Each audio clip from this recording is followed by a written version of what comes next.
राधे राधे महाराज जी। महाराज जी, क्या भगवान तक पहुंचने के लिए बहुत ज्ञान, बड़े बड़े शास्त्र और लंबी साधना जरूरी है? एक सीधा साधा आम इंसान भी सच्चे मन या सरल प्रेम से प्रभु को पा सकता है? सच्चा मन और सच्चा प्रेम कहां से लाओगे?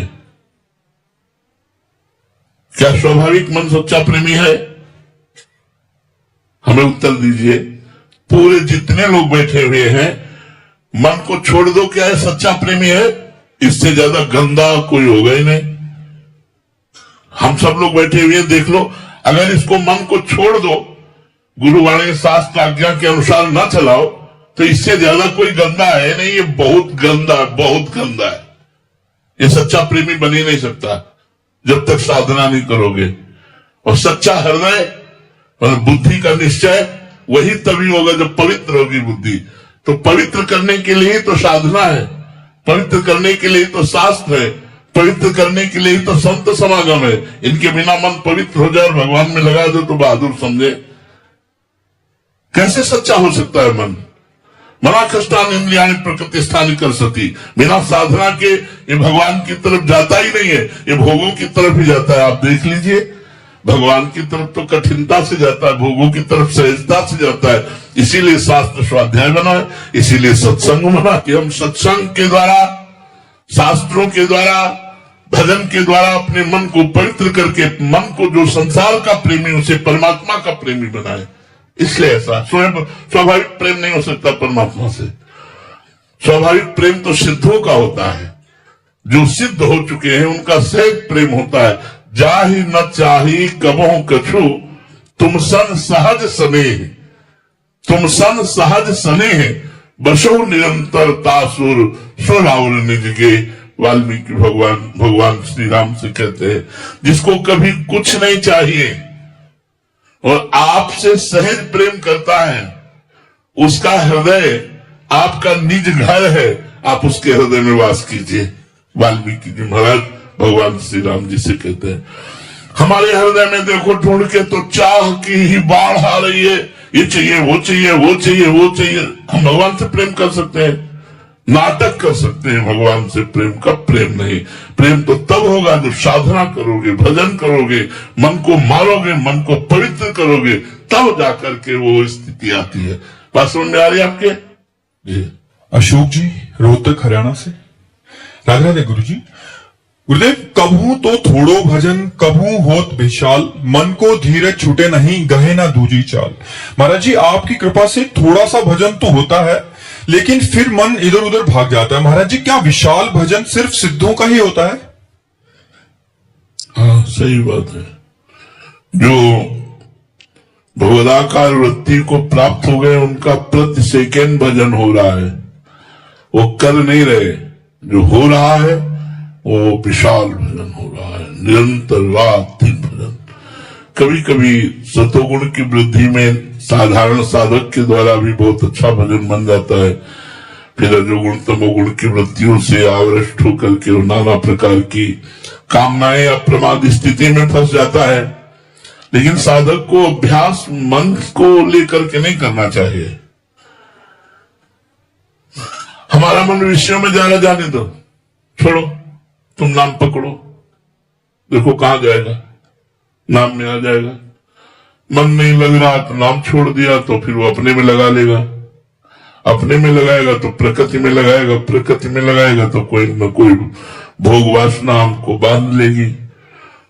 ज्यादा मन से प्यार मत करो। अपने लोग इतना मन से प्यार करते हैं कि उतना प्यार किसी से करते ही नहीं। मन की हर बात को छुपा लेंगे। मन चाहे जितना बुरा सोचे उसको दबा के रखेंगे, चाहे जितना बुरा करे उसको प्यार देंगे। कभी मन को दंड देना सीखो, कभी मन के खिलाफ खड़े होना सीखो, मन को सत्य मार्ग में चलाने के लिए कभी डांटना सीखो। देखो भजन होने लगेगा।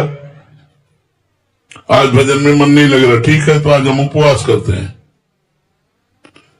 अपने आप लाइन में आना शुरू हो जाएगा। 3 दिन के लिए उपवास, वृंदावन में वास करते हैं तो 3 परिक्रमा रोज वृंदावन की। ये अपने आप उठे बैठेगा, कहेगा जहां कहोगे वहां लगा देंगे, हमें भोजन दो, हमें विश्राम दो। इसको दंड देना चाहिए, मन को दंड देना। 1 महीने के लिए हम फलाहार रहेंगे, 1 महीने के लिए मौन, ये सब संयम है जिनके द्वारा हम अपने मन पर शासन कर सकते हैं। मन को ऐसे मारा तो जा नहीं सकता, तो मन को ऐसे साधन में मारा जाता है। जाओ 1 महीने के लिए नमक खाना छोड़ दिया, बिना नमक की सब्जी में, मीठा छोड़ दिया, खीर बनेगी लेकिन चीनी नहीं पड़ेगी, वो बेचारा परेशान हो जाएगा। वो कहेगा हमें जो कहोगे हम करेंगे, हमें थोड़ा सा ऐसा खवा दो, थोड़ा सा पिला दो, क्योंकि मन जीवित रहना चाहता है विषयों में। तो अगर साधना करनी है तो मन को मारना पड़ेगा, मन से युद्ध करना पड़ेगा, मन के खिलाफ खड़े होना पड़ेगा। जैसा मन कहे वैसा करोगे तो जितनी जेल भरी है ना, वो सब मनमानी करने वालों से ही जेल भरी है। जितने नरक की यात्रा होती है ना, वो सब मन के अनुसार करने पर ही होती है। थोड़ा होश में हो जाओ, इस मन के खिलाफ चलो, मन के विरुद्ध खड़े हो। तस्मात् शास्त्रम प्रमाणन्ते कार्याकार्यो व्यवस्थित हो। कार्य क्या करना है क्या नहीं करना है उसको शास्त्र प्रमाणित करो। शास्त्र के विरुद्ध यदि मन हमारा कोई कार्य करने की प्रेरणा दे रहा है तो हमको उसके खिलाफ खड़े हो जाना है। वो चाहे जितना जलावे, चाहे जितना व्यथित करे, हमको धर्म विरुद्ध आचरण नहीं करने, तो फिर हमारा भजन बढ़ने लगता है।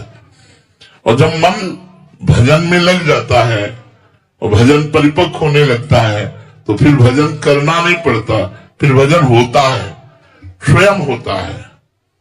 हमें जपना नहीं पड़ता, अपने आप जप होता है। केवल सुनते रहो, उसी का आनंद लेते रहो, उसी में डूबते रहो। इसलिए पहले अच्छे से भजन का अभ्यास करो। विशाल भजन तो बात तुम्हारी सत्य है कि सिद्धों का ही होता है जो रात दिन भजन में लगे हैं।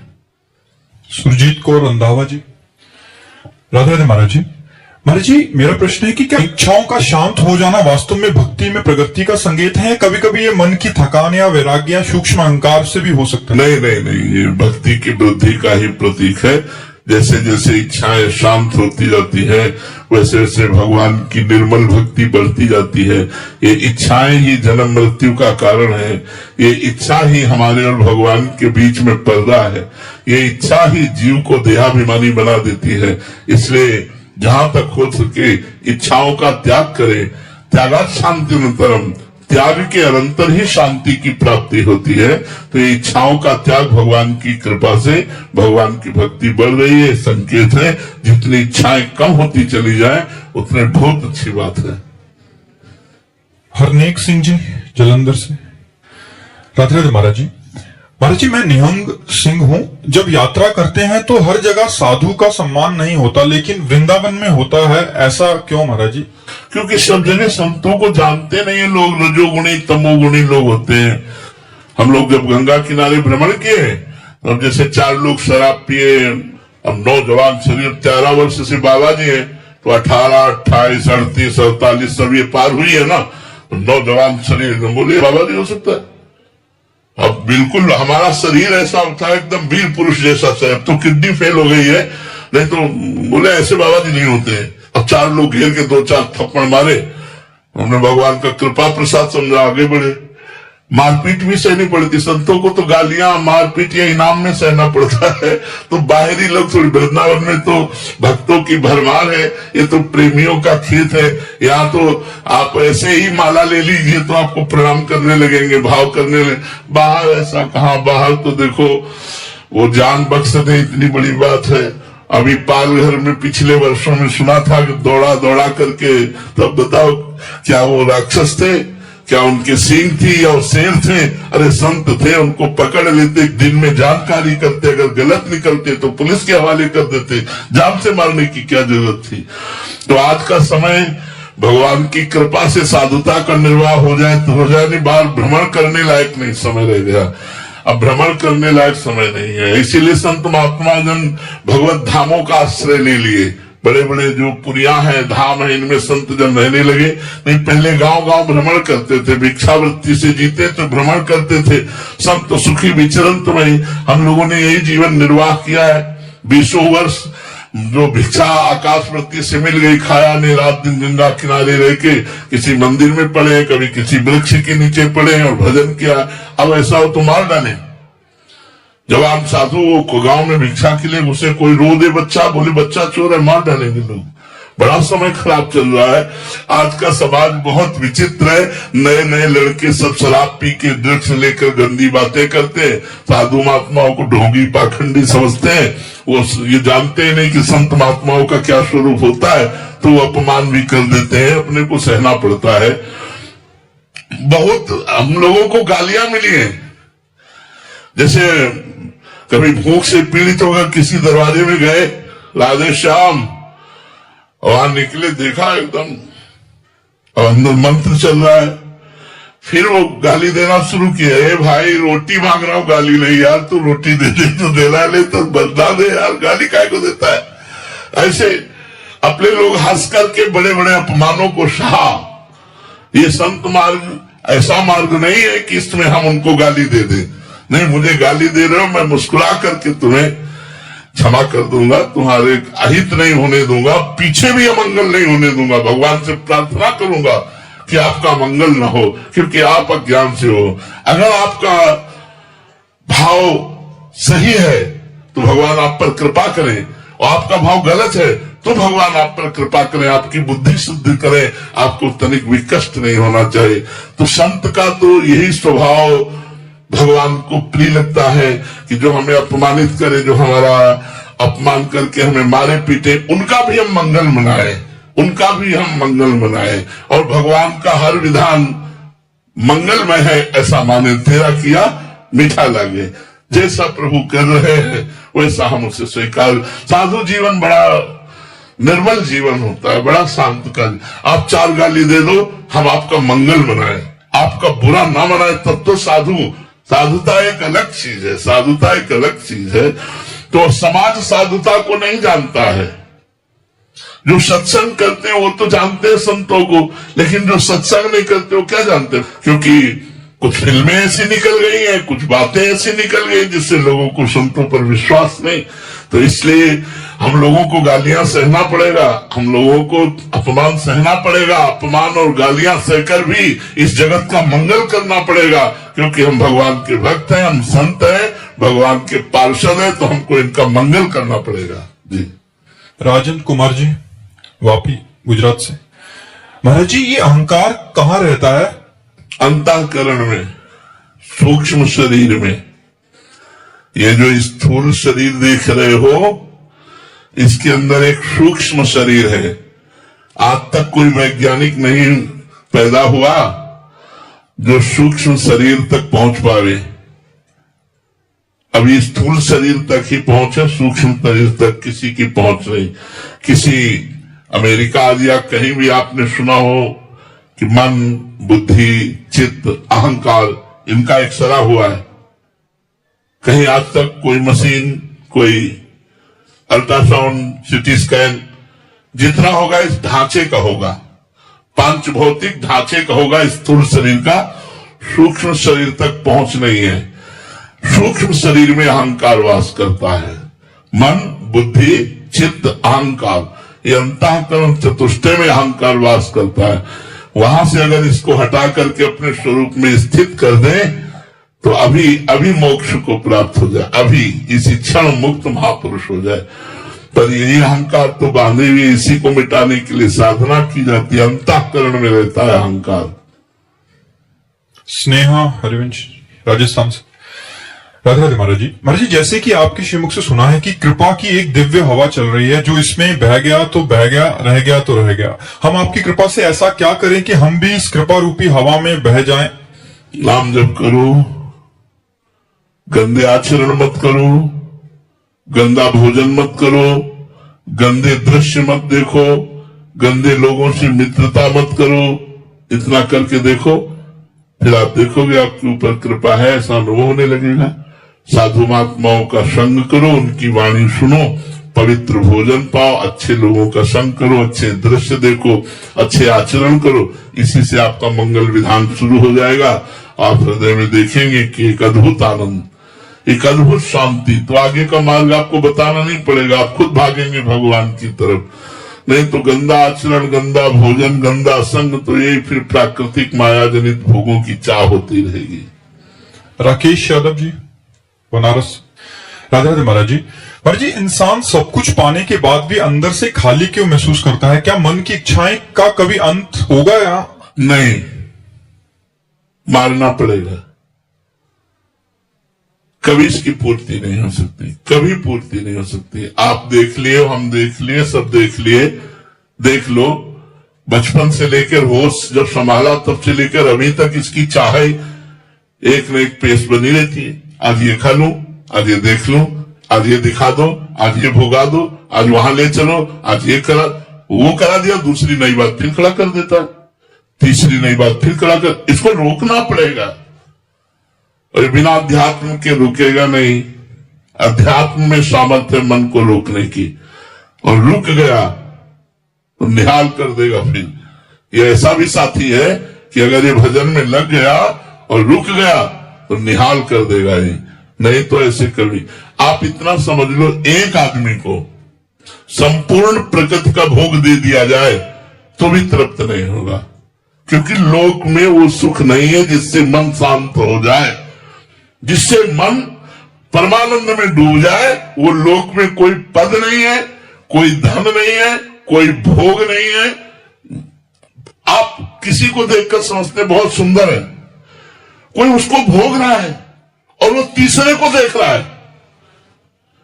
तुम उसको देख रहे हो, वो तीसरे को देख रहा है, तीसरा चौथे को देख रहा है।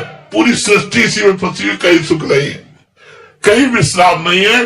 कभी कोई हाथ उठाकर ऐसे नहीं कह सकता कि अब कछुनाथ न चाहिए, बोले आज मैं तृप्त हो गया, अब कुछ नहीं चाहिए। ये वही कह सकता है कि भगवान से जुड़ गया, भगवान के चरणों में जिसने अपना चित्त दे दिया, वही कह सकता, अन्यथा नहीं।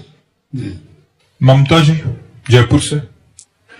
राधे राधे महाराज जी हमने ये तो पढ़ा है और समझा है कि अपने कर्म पर ध्यान दो और फल से मोह मत रखो। फिर भी महाराज जी बीच बीच में न चाहते हुए भी फल का मोह हो जाता है, इस वजह से हमारे काम भी बिगड़ जाते हैं। तो अपनी इस प्रवृत्ति को कैसे सही किया जाए? हाँ, जो कर्म कीजिए उसे कृष्णार्पण मस्तु कीजिए, तो फल की आकांक्षा धीरे धीरे नष्ट हो जाएगी। जो कर्म कीजिए वो भगवद अर्पण मस्तु कर दीजिए। जैसे मान लो 4 घंटा हमने कर्म किया, तो हम थोड़ी देर 1 सेकंड ध्यानस्थ हुए और हे भगवान, ये 4 घंटा जो मैंने कर्म किया ये आपको समर्पित करता हूँ, कृष्णार्पण मस्तु। फिर 4 घंटा कर्म किया, फिर उसे भगवद अर्पित कर दिया। सोए उठे, सोने को भी भगवद अर्पित कर दिया। जगने से लेकर सोने तक, सोने से लेकर जगने तक हर चेष्टा यदि भगवद अर्पण कर दोगे तो आप महात्मा हो जाओगे। हृदय से देख लेना, इस साधन को करके देखो, कृष्णार्पणम मस्तु, फिर इसका फल देखो कैसा आनंद प्रदान करता है। सब फलों से रहित करके परम पद रूपी फल प्रदान कर देगा। राधे राधे महाराज जी इनके परिवार में एक थोड़ा सा कसम को लेके एक वो है कि इनके बेटे ने एक लड़की पसंद किया, तो दोनों तरफ से सहमति भी हो गई। तो इनके बेटे ने कसम खा ली कि शादी करूंगा तो इसी से करूंगा, नहीं तो नहीं करूंगा, कुंवारा रहूंगा। फिर महाराज जी फिर बाद में पता चला कि लड़की कहीं और भी आसक्त है, तो फिर महाराज जी दोनों का रिश्ता टूट गया। अभी महाराज जी वो कसम बीच में आ रही है कहीं और जाने में। अरे भीष्म प्रतिज्ञा थोड़ी यार, छोड़ो यार, छोड़ जाओ ये वृंदावन में कसम, छोड़ जाओ कसम को, वृंदावन में छोड़ दो। ऐसे बच्चों वाली बातें हैं ये कोई धैर्य पूर्वक बात नहीं, ये धर्म पूर्वक नहीं। ऐसे कैसे? जहां भगवान ने विधान बनाया वही हमारा ब्याह होगा ना। हम कसम कैसे खा सकते हैं? हम तो ये कह सकते हैं कि यदि हमारी आपकी मित्रता है, भगवान ने रचा होगा तो हमारा आपका ब्याह हो जाएगा, अगर भगवान ने नहीं रचा तो टूट जाएगा। तो हमको भगवान की बात रखनी, अपनी बात थोड़ी रखनी कि कसम खाते हैं जैसे भीष्म जी ने कसम खाया। भीष्म प्रतिज्ञा थोड़ी है कि फिर कुंवारे रह करके आजीवन पितामह भीष्म की तरह हमारा जीवन पवित्र हो। अगर ऐसा हो तो बताओ खड़े होकर के कि भीष्म की तरह तुम बाल ब्रह्मचारी रह सको तो फिर धन्य है, तुम्हारा साथ हम देंगे, वहां तुम्हें पहुंचा देंगे, रहो ब्रह्मचारी, आओ घर में रह करके तुम्हें पहुंचा देंगे। लेकिन कसम जैसे निर्वाह करना चाहते तो फिर वैसे ही चलो, तो घर में रहकर ब्रह्मचारी रहकर तुम्हें महात्मा बना देंगे, घर में रहकर तुम भगवान की प्राप्ति कर सकते हो। लेकिन नहीं बच्चा यार, ये सब बातें इनमें दम नहीं है। जिस समय मन अपने वेग में आएगा उस समय तुम, क्योंकि बिना साधना के मन को संयम में रखना बड़ा कठिन होता है। कई ऐसे साधन हैं जिनके द्वारा हम अपने आप को नष्ट कर लेते हैं। तो इसलिए इन कसमों पर ध्यान मत दीजिए। कोई सुयोग्य लड़की मिले तो आप माता पिता को प्रणाम करके और उनके आशीर्वाद से उसके साथ ब्याह कीजिए और गृहस्थ धर्म का निर्वाह कीजिए। मीरा देवी जी, रतनगढ़ से। राधे राधे महाराज जी। महाराज जी, जीवन में लालसा खत्म क्यों नहीं हो रही? पहले अच्छे जीवन साथी की, फिर अच्छे सास ससुर, फिर बेटे की, फिर बेटे के अच्छे संस्कार, फिर बहू, फिर पोता, फिर महाराज जी पोते की शादी हो जाए तो शांति से मर सकूं। तो महाराज जी ये कब? पोते की शादी हो जाने से शांति से मरा जा सकता है? नहीं यार, सर, शांति से तो तब मरा जा सकता है जब पोते की आसक्ति मिट जाए और भगवान में प्रेम हो जाए, तब शांति से मरा जा सकता है। ये लालसाएं कभी पूर्ण नहीं होगी, कभी पूर्ण नहीं होगी।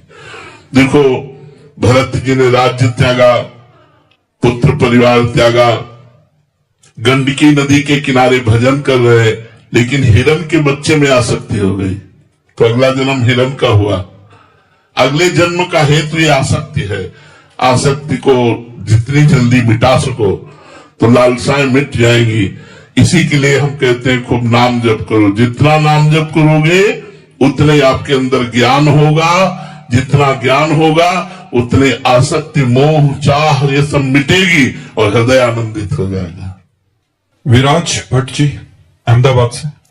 राधा वल्लभ श्री हरिवंश। गुरुदेव महाराज जी, क्या भगवान कभी भक्त को जानबूझकर प्रतीक्षा करवाते हैं ताकि उसका प्रेम और गहरा हो सके? हाँ, ऐसा होता है।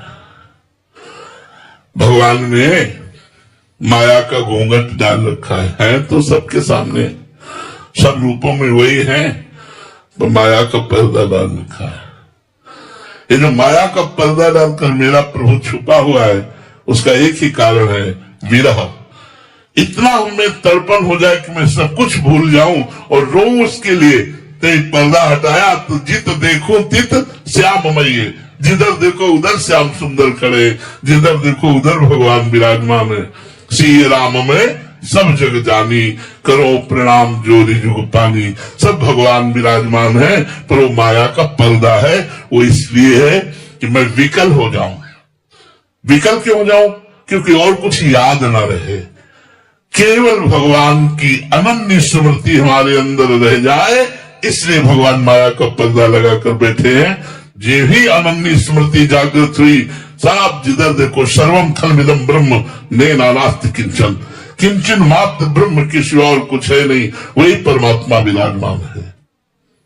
श्री राधा वल्लभ लाल की